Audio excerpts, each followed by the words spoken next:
Selamat datang di channel video pembelajaran. Channel ini dibuat untuk anak didik agar dapat mengulangi materi pembelajaran, serta untuk Bapak Ibu guru dalam menyampaikan materi pelajaran. Sistem pernapasan pada manusia. Bernapas adalah salah satu ciri makhluk hidup. Bernapas merupakan upaya makhluk hidup untuk memasukkan gas oksigen ke dalam tubuh dan mengeluarkan karbon dioksida keluar tubuh. Bernapas adalah proses pertukaran gas antara makhluk hidup dengan lingkungannya. Respirasi adalah proses penggunaan oksigen dalam pembakaran makanan untuk menghasilkan energi. Peristiwa pembakaran zat makanan di dalam tubuh dengan oksigen disebut oksidasi biologi atau respirasi aerob. Rongga hidung. Hidung merupakan tempat pertama yang dilalui udara dari luar. Di dalam rongga hidung terdapat rambut dan selaput lendir, yang berguna untuk menyaring udara, mengatur suhu udara yang masuk ke paru-paru, dan mengatur kelembapan udara. Perhatikan gambar penampang rongga hidung di samping ini. Pangkal tenggorok, laring. Setelah melewati hidung, udara masuk ke faring. Faring adalah hulu kerongkongan. Faring merupakan persimpangan antara rongga mulut ke kerongkongan dengan rongga hidung ke tenggorokan. Dari pangkal tenggorokan, laring, udara masuk ke batang tenggorokan, trakea. Laring terdiri atas kepingan tulang rawan yang membentuk jakun. Laring dapat ditutup oleh katup epiglotis. Perhatikan gambar pangkal tenggorok di samping ini. Batang tenggorok, trakea. Trakea terletak di daerah leher, di muka kerongkongan. Trakea merupakan pipa yang terdiri dari gelang-gelang tulang rawan dengan panjang 10 cm. Dinding dalam trakea dilapisi selaput lendir dan sel-sel berambut getar. Rambut getar berfungsi untuk menolak debu atau benda-benda asing yang masuk bersama udara. Akibat tolakan secara paksa maka kita akan batuk atau bersin. Perhatikan gambar batang tenggorok di samping ini. Cabang batang tenggorok, bronkus.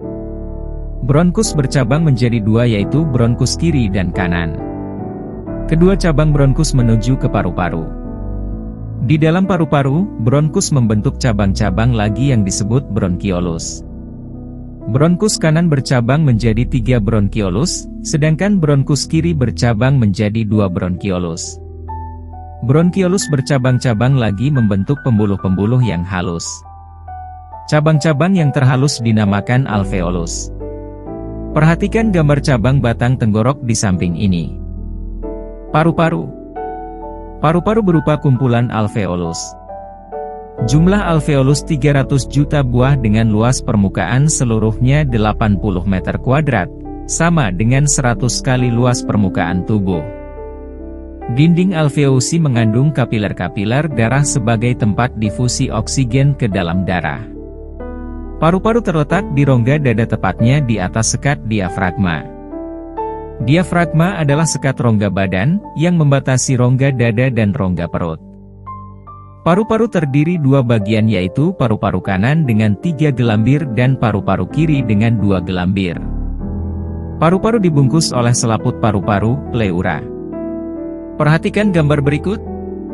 Udara yang masuk ke dalam tubuh bermacam-macam tergantung besar kecilnya paru-paru, kekuatan bernapas, dan cara bernapas. Orang dewasa bernapas secara biasa dengan mengeluarkan dan memasukkan udara sebanyak 0,5 liter.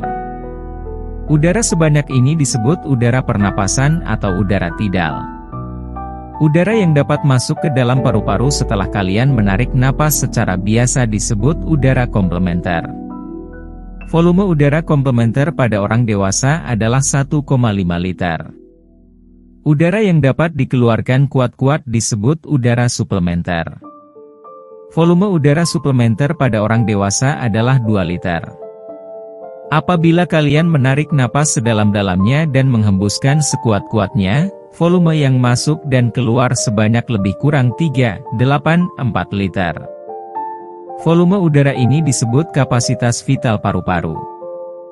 Jumlah volume udara dalam paru-paru 5 liter, di mana 1,2 liternya tetap tinggal di dalam paru-paru. Volume udara ini disebut udara residu. Proses pernapasan.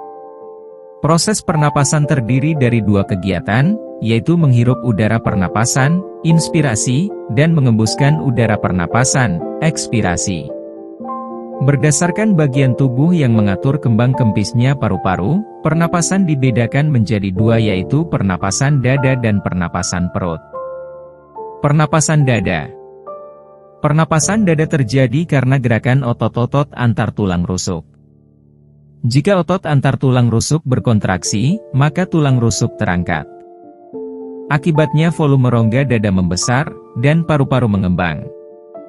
Pada saat paru-paru mengembang, tekanan udara di dalam paru-paru lebih rendah daripada tekanan udara lingkungan, sehingga udara masuk ke dalam paru-paru, inspirasi.